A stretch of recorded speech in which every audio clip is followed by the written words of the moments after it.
Satsang 1. Continuação. Feriados na Espanha, 12 a 17 de julho de 2021. 12 de julho de 2021. Continuação deste primeiro satsang. Hoje é o dia 12 de julho. Vamos lá. Irmã, eu tenho uma pergunta sobre suicídio, já que você falou sobre isso. Gente que se suicida. Sobre o que? Irmã, suicídio. Suicídio. Então, na maioria dos ensinamentos espirituais, o suicídio é apresentado a nós como algo terrível, com consequências kármicas, ética. Aqui posso falar, não desses ensinamentos, mas do que vivi com vários pacientes que se suicidaram. E em particular um jovem psicótico que cometeu suicídio pulando da janela do 7º andar. Naquela idade, já estava me comunicando com todos os desencarnados, e é claro que acreditava pelo que dizia os ensinamentos que essas pessoas deveriam viver as consequências de seus atos. E quando esse jovem de quem cuidei por muitos anos se suicidou, eu conhecia toda a família, é claro que ele veio me ver. A primeira visão que tive antes que ele viesse me ver foi seu corpo etérico, completamente deformado, porque ele havia colidido com o lado do corpo e o corpo etérico, seu duplo astral, completamente destruído. 2 dias depois, recebi sua mãe, que hoje é uma amiga, e ele veio. Você deve saber que quando uma pessoa desencarnada chega, quando eu digo que ela vem, antes de perceber que tudo está em mim, uma pessoa desencarnada chega do lado direito, o que é chamado de Antakarana, o corpo celestial, do lado direito. Um ser de luz sempre chega do lado esquerdo, seja canhoto ou destro, pelo Antakarana esquerdo, que é imediatamente chamado de canal mariano, que tem sido chamado de canal mariano. Bom. Portanto, este jovem que eu vira realmente morto, com seu duplo etérico e astral completamente deslocado, não chegou pela direita.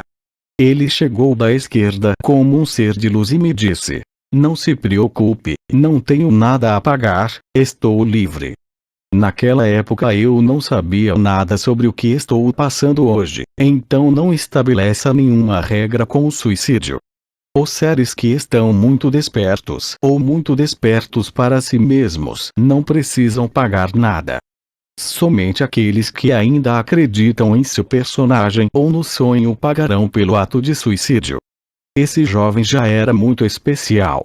Eu o conheci muito jovem, com uma sede incrível de liberdade, uma sede incrível de verdade. Eu poderia dizer que era um anjo na terra. E assim ele estava livre, apesar do suicídio. Portanto, não há regras para suicídios. Tudo depende de onde o suicídio começa. Então você pode dizer que é um sonho que imaginei, mas vou contar a melhor história que já tive com pessoas que morreram. Eu estava tratando de um casal cuja esposa era dentista e ele um ex-engenheiro. Ele partiu 6 meses depois de um timoma, é um tumor em evolução que afeta diretamente o coração. Eles eram um casal que viveu juntos por toda a vida, desde a adolescência até os 80 anos. Esse senhor, esse paciente, porque também era meu paciente, zombava de mim porque era um engenheiro muito quadrado, muito cartesiano, que não acreditava em nada pelo que sua esposa estava passando e pelo que eu a estava fazendo passar com os cristais. A mulher dele chegou ao meu consultório, ela estava na rua ao lado do Boulevard de Courcelles, 2 dias depois, em depressão é claro. Eu a coloquei em uma sala de tratamento pedindo que ela se despisse para fazer a sessão de cristal. Eu tinha um apartamento muito grande ao lado da Place de l'Étoile. Enquanto ela está se despindo, vou para minha cozinha tomar um café. E no corredor, vejo uma forma humana de luz de extraordinária cor azul, que entra em mim e passa por mim. Eu soube imediatamente que era um marido que havia morrido. Ele me disse: diga a ela, os 3 centavos, as moedas. E um estado de amor indescritível que me invadiu. Então aí não é alguém que chegou pela direita ou pela esquerda, é alguém que eu conheci nesse plano na minha frente. E ouço distintamente, com sua voz que ele tinha na época, diga a ela, falando de sua esposa, para lembrar ou para recordar dos 3 centavos, das 3 moedas. Muito questionador, volto para a sala de tratamento com os meus cristais, entro na sala e depois digo para mim mesmo intelectualmente, não vou falar com ela sobre isso. Ela estava com dor, ela estava chorando, ela estava chorando, ela estava chorando. E naquele momento reaparece instantaneamente, desta vez do lado esquerdo, a mesma voz que me diz: diga a ela. Então, tenho minha paciente deitada, chorando, desmaiada, eu com meus cristais na mão, e ainda digo a ela com muita gentileza: a propósito, será que 3 centavos significam algo para você? Em meio às lágrimas ela me diz não, não, não, mas 3 centavos? E nesse momento, seu olhar muda e ela me diz: meu marido sempre me disse, eu te amo como 3 centavos. Foi a frase do casamento deles. Exemplos assim, tenho dezenas. Também me lembro de um dentista que se suicidou. Ele tinha AIDS quando não havia terapia tripla. Ele também era meu paciente. E ele cometeu suicídio. E lá ele volta independente de qualquer contexto. Eu estava interrogando um paciente que estava na minha frente no meu computador, e lá ele se apresenta, à direita, portanto como desencarnado, não como um ser de luz. E ele me disse: diga à minha família, estou finalmente livre. Ele estava com muita dor, tinha muitas patologias, tinha sarcoma, tinha muitas coisas. Portanto, o que estou lhe dizendo aqui é que, sobre o suicídio, não podemos julgar, não se pode começar com regras. Como você morre, seja por suicídio ou doença, determina onde você vai parar. Este é o exemplo que você descreveu antes, Jéssica, com sua paciente que tinha câncer e que viveu a verdade. Se a pessoa que está morrendo, seja por suicídio ou doença, tem essa sede de liberdade, ela será livre. Se ela acredita em karma, ela será apanhada por seu karma. No exemplo do engenheiro, lembre-se, ele era um cartesiano obstinado, ele era um cartesiano, mas era um bom homem que não acreditava em nada. Você não precisava falar com ele sobre nada, sobre energia, sobre a alma, sobre tudo isso. Ele chegou como um ser de luz. Você nunca pode saber quem é a pessoa à sua frente. Você pode saber sua história por decodificação biológica, por memórias, mas você não sabe quem está nela. Quando meu pai morreu, tivemos a particularidade da minha família do lado materno de sermos médiums, todos nós. Quando vi o cadáver do meu pai morto, que tinha morrido de infarto, no necrotério de Paris, descobri que ele tinha um rosto sereno, o que não era o seu caso, era um homem angustiado que também não acreditava em muito. Fomos com minha irmã, depois que ele foi enterrado, ao cemitério. Quando chegamos, antes de chegar em frente ao seu túmulo, vimos um túnel de luz azul muito pálida que subia para o céu. E este homem que era meu pai, que não acreditava em nada, apesar de ter nascido em um ambiente judaico espiritual, quando chegamos em frente ao seu túmulo com minha irmã, o vimos vestido em sua forma humana, vestido de um azul celeste absolutamente incrível túnica leve. Ele estava ligado a Mari. Sua vida não deixou nenhum indício do que ele era.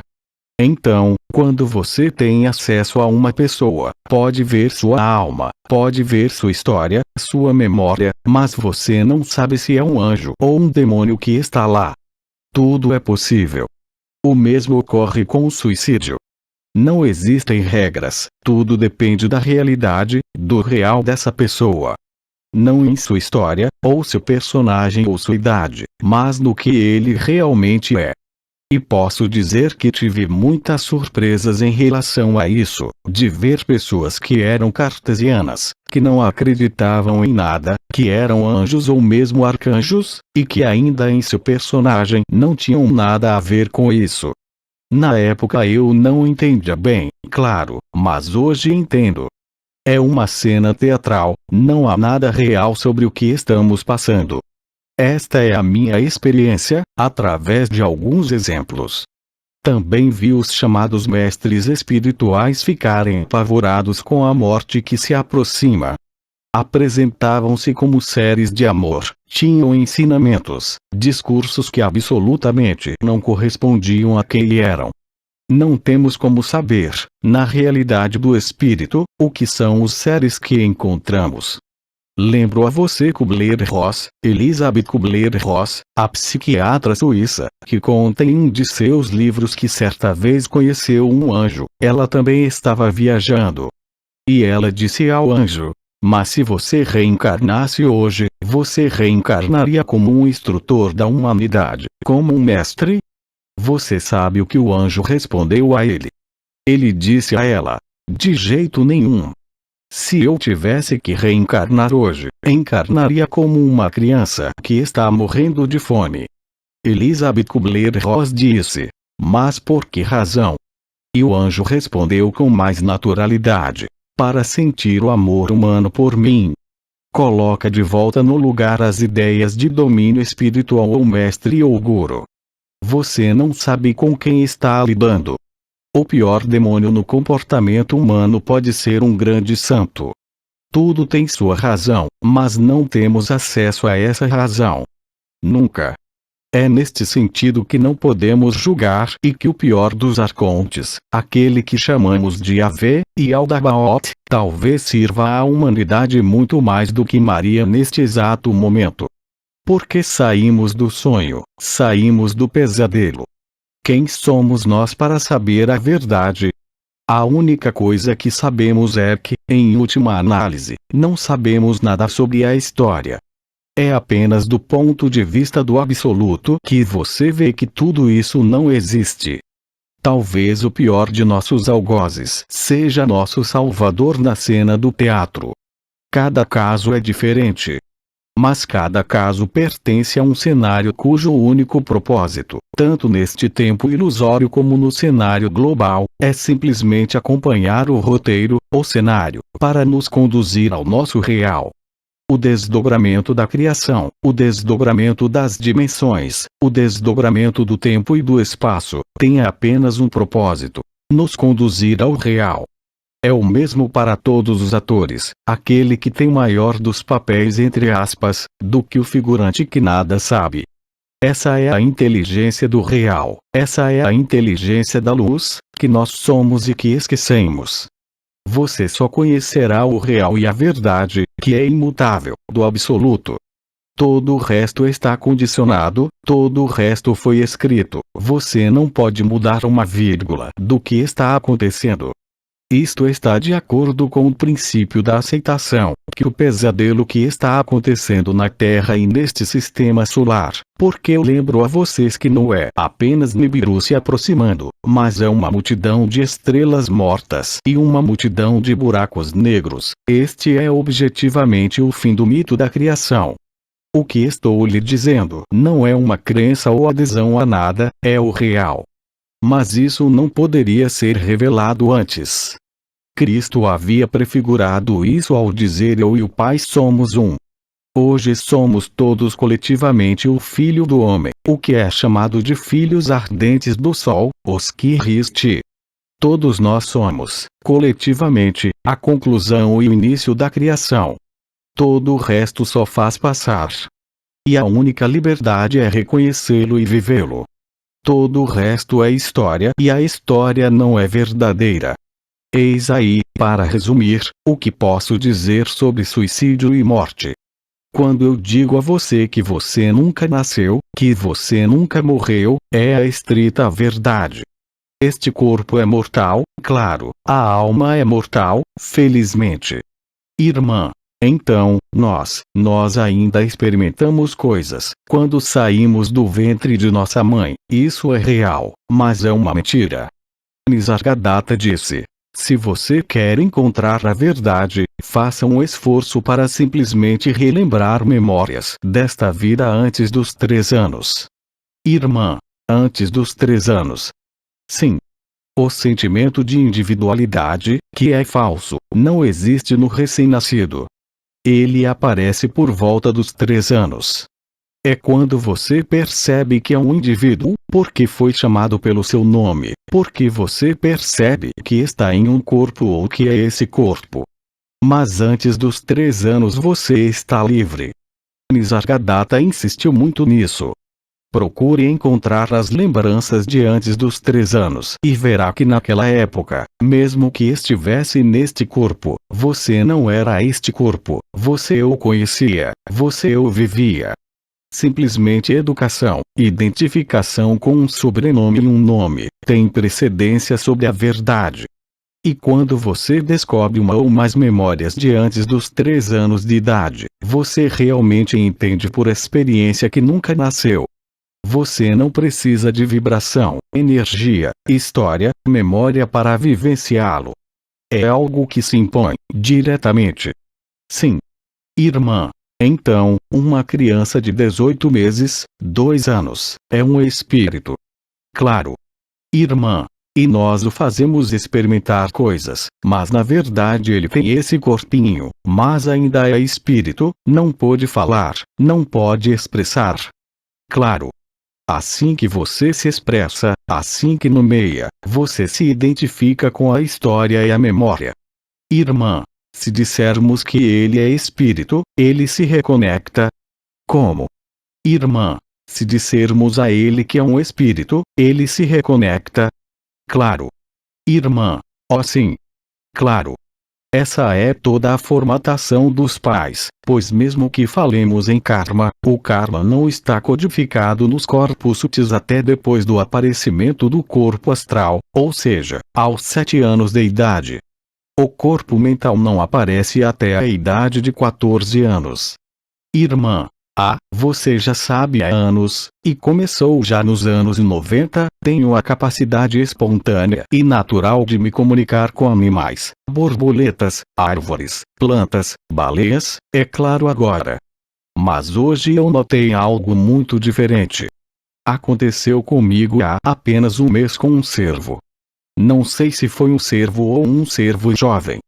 Saio de manhã e vejo na parte inferior do meu portão, já que vivemos na floresta, um filhote de cervo.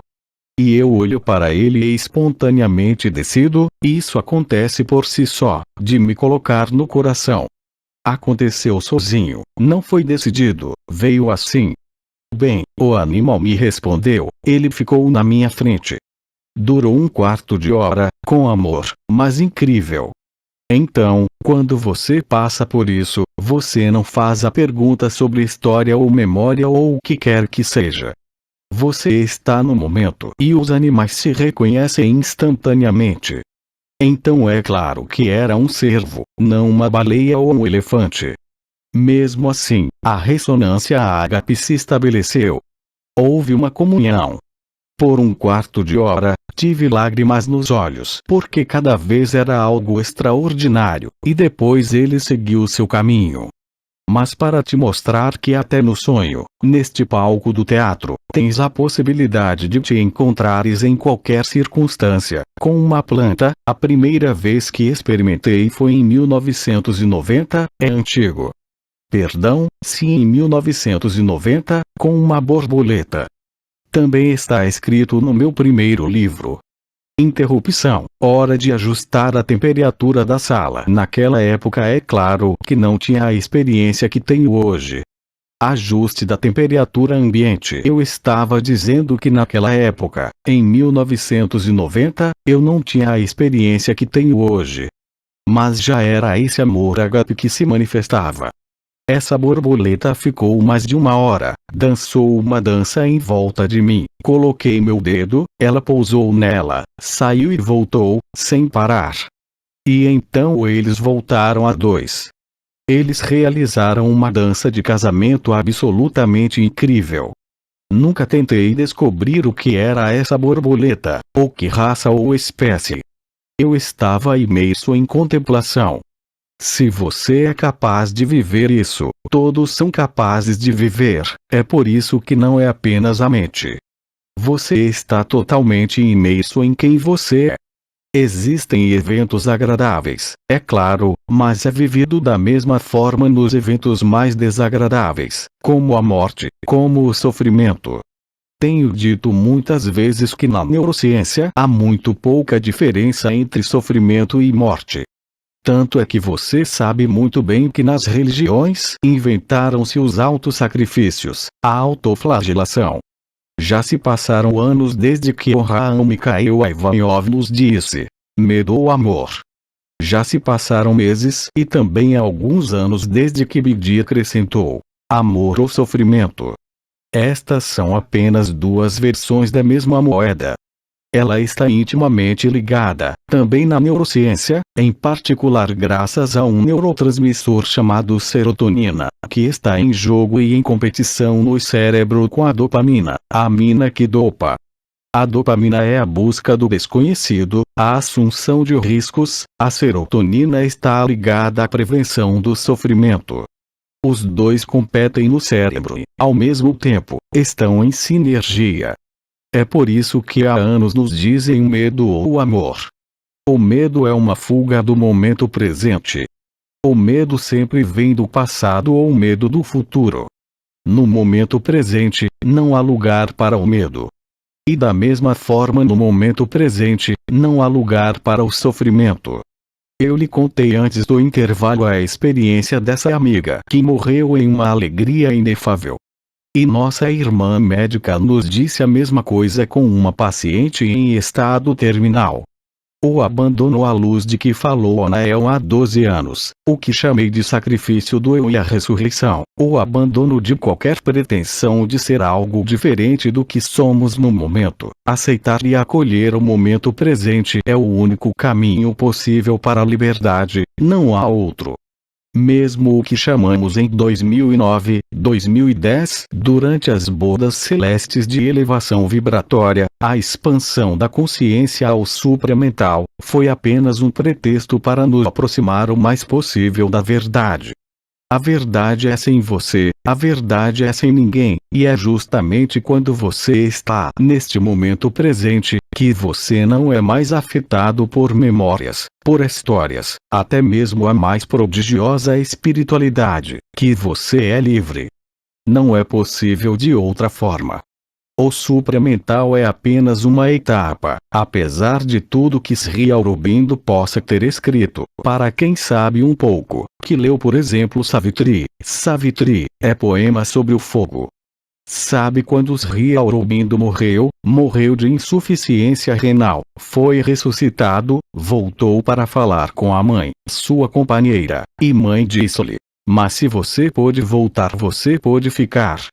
Ele disse: de onde estou? Ele descreveu o paraíso branco. Eu nunca voltarei, mas falarei por um canal quando o supramental descer à terra. Aqui está um exemplo de alguém que pregou um ensinamento, a nova terra, Auroville, e que, na época em que vivia no paraíso branco, na hora de sua morte, voltou em algum lugar para nos dizer que era tudo uma ilusão que não era inútil, mas que nos permitiria despertar. Durante anos, tivemos o diretor francês da Auroville que veio às primeiras canalizações entre 2009 e 2012, na França, no País Basco, e que estava totalmente de acordo com isso. E como eu disse na época em 2019, todos os Melquisedeque, todos os Melchisedeque que eles fizeram o mesmo caminho que nós, ou seja, pagar em algum lugar, no nível kármico. Além do mais, desta vez, o erro deles que foi voluntário, que foi fazer crer numa nova civilização, numa nova terra. Eles também passaram entre 29 de janeiro de 2019, data de sua última intervenção, por 9 meses em silêncio para viver o real, assim como nós. correspondeu à época em que o espelho da ilusão, o que chamamos de confinamento, foi dissolvido em maio de 2018, falando com Elisa. Ou 19, bom, quando você teve o derrame, você se lembra daquela época. Foi nessa época que resolvemos o mistério, entre aspas, da criação. E é a partir desse momento que milhões e milhões de seres humanos passaram a viver a verdade, o real, seja pela abordagem espiritual, seja pela aproximação da morte, seja de forma totalmente espontânea e inesperada, e que hoje temos cada vez mais testemunhos de pessoas que vivem esse estado natural, que estão despojadas de todas as noções religiosas, espirituais, energéticas, porque o real não precisa disso. Todo o resto era uma forma de abordagem. Mesmo os erros dos anciões no final não eram erros, mas meios de progressão para o real e de descoberta do real. Outra pergunta. Elisa, já que é o fim do sonho, isso significa que não haverá mais sonho? O sonho nunca começou. Como ele pode acabar? Não há começo nem fim. Tudo aconteceu, do ponto de vista do absoluto como eu experimentei, tudo aconteceu em um flash. A consciência apareceu, o desdobramento de todos os cenários, de todas as hierarquias angelicais, arcangélicas, arcônticas. Tudo aconteceu no tempo zero. E quando digo o fim do mito da criação ou o fim do sonho, é apenas o retorno à verdade. Mas até mesmo para dizer que é o fim do mundo, é o fim do pesadelo, sim. Mas não há mais necessidade de sonhar quando se vive que se trata de um sonho. No absoluto, não há tempo nem espaço. Existe um tempo linear para este corpo, mas quando dizemos que este corpo biológico nasce, cresce, deteriora e envelhece, também é uma ilusão total. Agora sabemos que uma célula humana, uma célula animal, não tem o mesmo espaço-tempo que a nossa. Você tem um livro extraordinário, bom, eu só estou dando a referência de passagem, do Jacques Pialux, que se chama, esqueci o título, mas que fala sobre transmutação de baixa energia. Sem entrar nos detalhes da experiência, saiba que cada uma de nossas células é capaz de fazer a transmutação alquímica sem aumento de temperatura.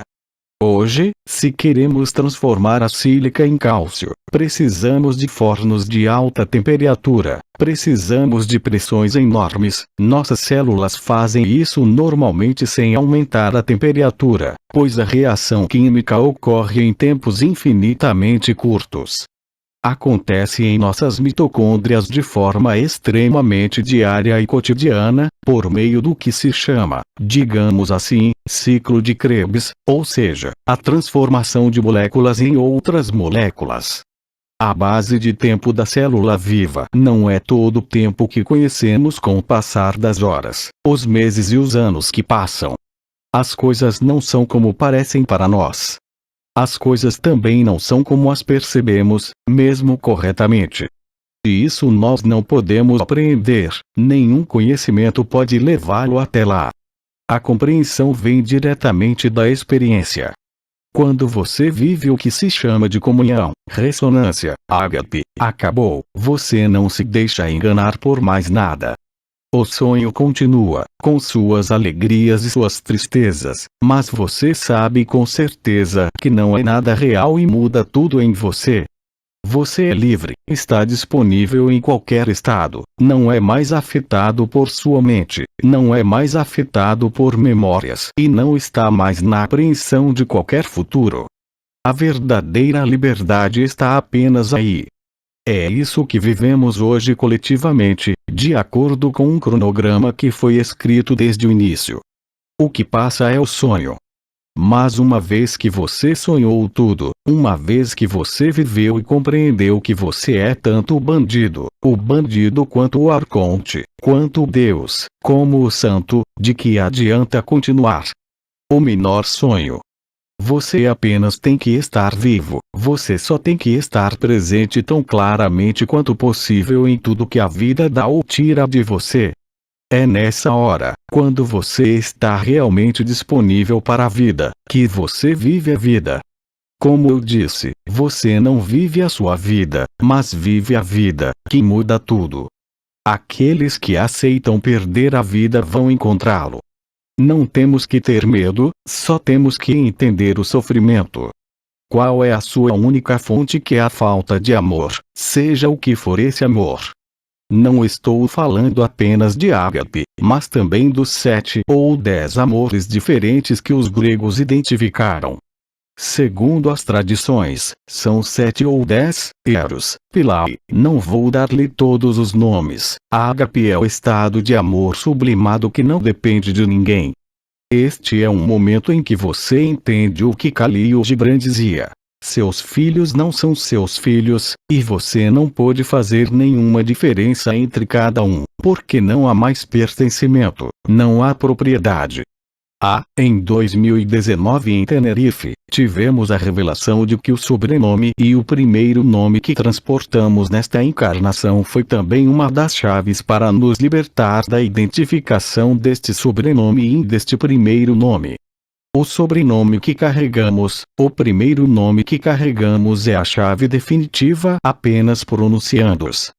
Foi desenvolvido naquela época, mas o que quero dizer com isso é que hoje, quanto mais direto você é consigo mesmo, mais disponível você está no momento presente, neste momento presente, mais você tem a chance de se encontrar como um todo e compreender. Essa compreensão não é um conhecimento, é uma experiência no imediatismo do momento, e tudo o que vivemos uns e outros, nas nossas relações afetivas, nas nossas dificuldades, na sociedade, nos leva inevitavelmente a isso. Como dizia Oma Obidi, quando já não há sociedade, quando não sobra nada para comer, beber ou ver, você é obrigado a voltar-se para dentro de si mesmo. Isso é o que eu disse na primeira parte, é o princípio da resiliência. Aos interessados em resiliência, recomendo os trabalhos de Boris Cyrulnik, psiquiatra francês Boris Cyrulnik, que demonstrou o funcionamento da resiliência. Os seres humanos, todos os seres humanos, nunca foram tão bons como quando não tem esperança de resolver nada. Quando ele perde todas as suas certezas. Não é mais uma questão de ter medo. Nesse ponto, você se encontra. Isso é o que está acontecendo na superfície deste mundo, em meio ao caos. Portanto, eu sei que o lema dos maçons é Ordo Abshao, ordem através da desordem, muito exatamente através do caos, mas aqui eu diria que é a desordem que leva você à verdade. É a ausência de ordem e a ausência de lógica elementar que permite que você se encontre. Não para trazer ordem, ao contrário do que acreditam, mas para vivenciar o real. E isso, não só estou convencido disso, mas sei muito bem por ter vivido que é assim. E quanto mais veremos o horror, porque eu disse a vocês, como disse Oma ano passado, não vimos nada ainda, quando não tivermos mais nada no exterior, restará o real, é inevitável. Trigueirinho, por exemplo, que é um grande contato brasileiro, Elisa. Qual é o nome dele? O Trigueirinho, você conhece o Trigueirinho, que esteve em Minas Gerais no Brasil, onde estão os cristais, descreveu os encontros extraterrestres. Em algum momento, o céu estará coberto de naves, literalmente. O céu, você vai ver o céu obscurecido pelas naves, todas as naves de toda a Confederação Intergaláctica, não é? Porque toda a criação e todas as suas dimensões vêm celebrar o fim do mito aqui na Terra. A Terra que está na origem da criação, da primeira projeção de consciência e da última projeção de consciência. O primeiro sonho, que é a criação das grandes mães geneticistas, que hoje se chamam baleias, se resolve aqui na Terra. Este é o primeiro e o último sonho. Simplesmente aqueles que falaram do quinto e do sexto sonhos, ou seja, Bernard de Montreal, Elisa. Quinto é.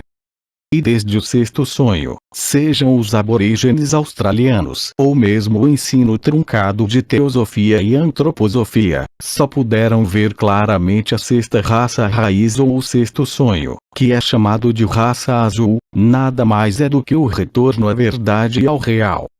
Foram, portanto, aqueles que nos acompanharam, Paame, as baleias, especialmente os rorquais, e portanto a baleia azul, o rorqual azul, que entregaram os códigos-fonte das mães geneticistas, para nos permitir viver o real. Então, sim, o céu estará coberto com naves de todas as dimensões possíveis e inimagináveis. E isso vai ser a apoteose, mas na hora certa. Lembro que Nibiru, que é conhecido desde os Sumérios, e cujo progresso é seguido pelos telescópios infravermelhos do planeta e, em particular, o telescópio Lucifer, que pertence ao Vaticano, tem seguido esta anã marrom, que não emite luz, desde o início dos anos 80 no céu. Este corpo celeste simplesmente não se move de acordo com as leis da física.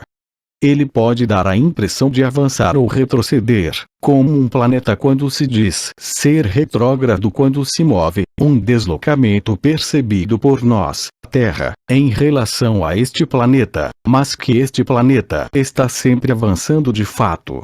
Enfim, este planeta, esta estrela, eu nem sei como chamá-lo, Hercolubus, Marduk, bem existem vários nomes. Nibiru, move-se em um plano perpendicular ao eclíptico, sobe do polo sul, o eclíptico, mas esta velocidade depende do nível de resistência ou abandono da humanidade em sua totalidade.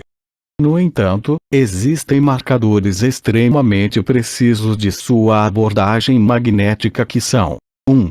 A expansão do diâmetro da Terra de 6.000 para 10.000 km antes de dissolver-se, o que corresponde à expansão do magma da Terra, a abertura das falhas e, em particular, as falhas de Nova Madrid e San Andreas. 2. Aquecimento, não só do ar, mas também da Terra. Lembro que na Antártida, a temperatura do solo, ou seja, do solo, não do ar, subiu para 63 graus Celsius, ou seja, é um fato real. O aquecimento entrópico do sistema solar, não só da Terra, já que os planetas do sistema solar externo já inclinaram seus polos físicos, e qualquer um só precisa observar onde o Sol se põe e se levanta em relação aos anos anteriores para entender que, objetivamente, não são só os polos magnéticos que se deslocaram, mas também os polos físicos, e nós estamos no meio disto.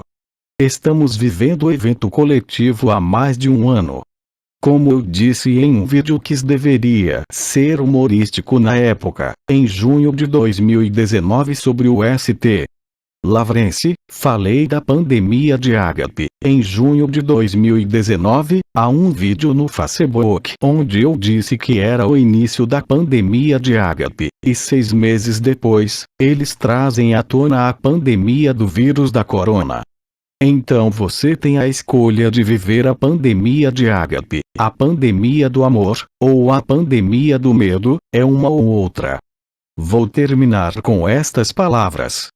Obrigado a todos que estão ouvindo, e vamos retomar, são 14h15, vamos almoçar, vamos dormir um pouco, e estaremos de volta aqui às 16h30 para a canalização ininterrupta de Johann Mikhael Ivanov que não vem aqui há muito tempo. Tudo bem? https://apoteose.live/blog/2021-07-13 Satsang 1 Suíte 12 Juliette 2021 Transcrição do áudio Equipe Ágape Tradução Alberto César Freitas Fonte da imagem https://www.facebook.com/groups/293 89 37 47 35 24 84